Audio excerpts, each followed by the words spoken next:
brief review of the 2021 KTM Duke 890R. I've owned this bike for about 6 months and I put about 7,000 miles on it. The road that you'll see in the video is Route 1, starting north of the Golden Gate Bridge, which is where this bike gets ridden about 90% of the time. So I'll start my review with handling, since this seems to be the main draw for the 890. The bike does handle like a dream. One of my friends who's owned and ridden many bikes over the years told me this is the best handling bike he's ever ridden, and there are other reviewers out there who've made similar statements. As someone who's been on a good number of bikes myself, I would compare the handling very much with sport bike style characteristics blended with some supermoto, and I believe this is the result of chassis design combined with a fairly firm suspension and an upright position. It's very tight and edgy like a sport bike, but it also has a hint of playfulness like what you would get with a supermoto. The bike does have a steering dampener, but as others have said, and I agree with this, it doesn't work very well.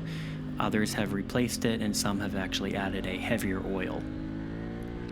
The power is another aspect of this I wanted to address. The bike has more than enough power and can feel almost spastic at times, especially on more aggressive riding modes. Power wheelies are pretty easy to do in first and second, sometimes third gear if there's a little bump in the road. There are 3 riding modes which adjust the throttle response. In order of least to most aggressive, these modes are street, sport, and track.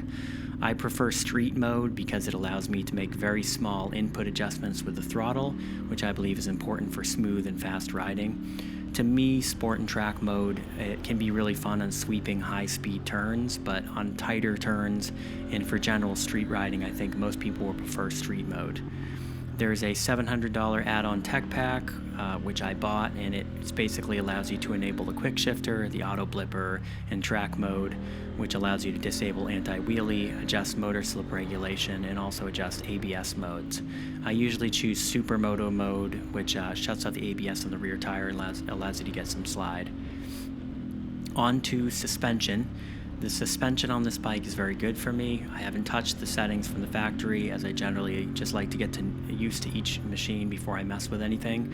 It feels like a perfect compromise between firmness and also soaking up bumps so that you feel them but it's not jarring. My supermoto suspension felt like it was jolting the bike when bumps would hit. This suspension feels like it kind of soaks them up, but without being plush. It's perfect for corners, but can be very harsh if you bring down wheelies too fast or on an overly bumpy road. But on generally smooth roads, it's extremely confidence-inspiring and feels very aggressive and race-oriented, with a lot of support, very little dive with hard front braking, and still feels soft and supportive enough that it isn't jarring. And on to the brakes. People rave about the brakes on this motorcycle, and I feel like a little bit of a buzzkill saying this, but I was expecting a bit more. However, part of the reason I say this is because I'm coming from a light supermoto with aftermarket Brembo front brakes. I think it was called the Brembo RCS 17 or 19 or something, where basically one finger has insane stopping power. So maybe I'm not being completely fair to the brakes on this 890. I'm certainly not complaining about the brakes, but I wouldn't mind just having a little bit of extra bite with a little less effort. And I will say I can still brake with one finger, but it just requires a little more. And these brakes are still far better than those on the MT10 and the FJ09 and most other bikes I've ridden. I'm just comparing to the Brembo aftermarkets on my supermoto, so I am a little bit spoiled. Next up on the review list is comfort. This is a fairly upright bike. It's about comparable to my MT10 with an ever so slight bend forward, but definitely allows for a crouched sport bike style position when needed. I found no real discomfort in terms of pressure on my wrists or back pain or any of the signs that you're leaning too far forward. One thing I did find is that my right wrist sometimes feels slightly strained after a long day, and I believe this is due to the amount of tension on the throttle because I don't get that strained feeling in my left hand. I haven't had this issue with other bikes. The seat is pretty flat and really looks like it was designed with the track in mind. I haven't had any issues with it, but I'm also not touring with this bike, and I usually don't go for more than an hour and a half without taking brief rests. I'm about 6'1", and the leg bend from seat to pegs is not bad. Feels better than a sport bike, but of course it's a little bit more cramped than some other upright machines. Now on to sound. Stock, this pipe is extremely quiet, and to me it does lack the throatiness and character that I would expect from a twin. I put on the SC Project SC1, I left the baffle in and left the catalytic converter.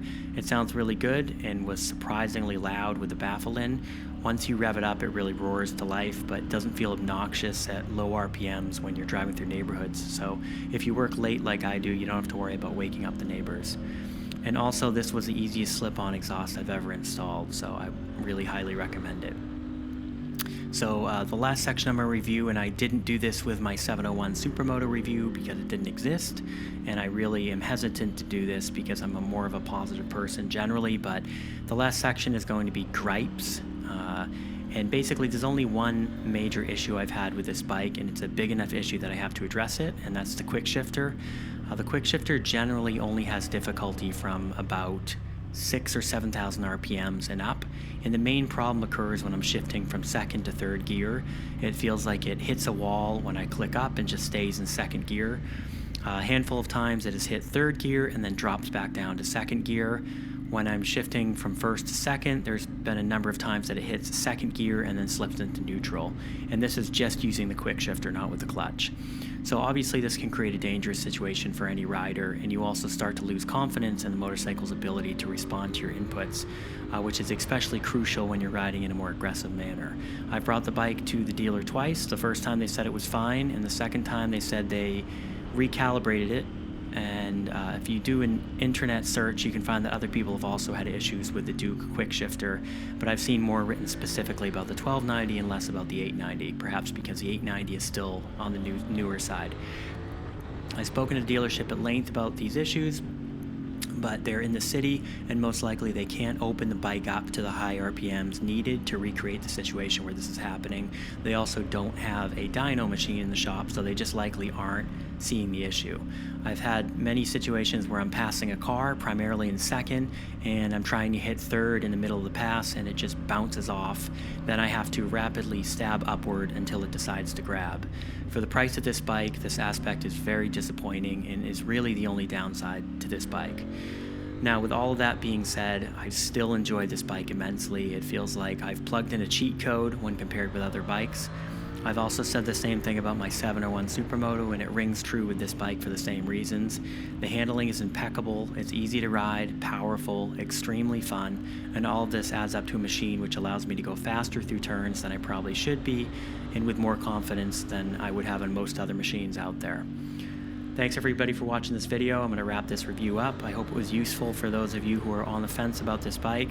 Please be safe on the road. If you are lucky enough to ride on weekdays, I strongly recommend it because there's less traffic. But either way, stay vigilant, stay humble, and stay alive. Thanks.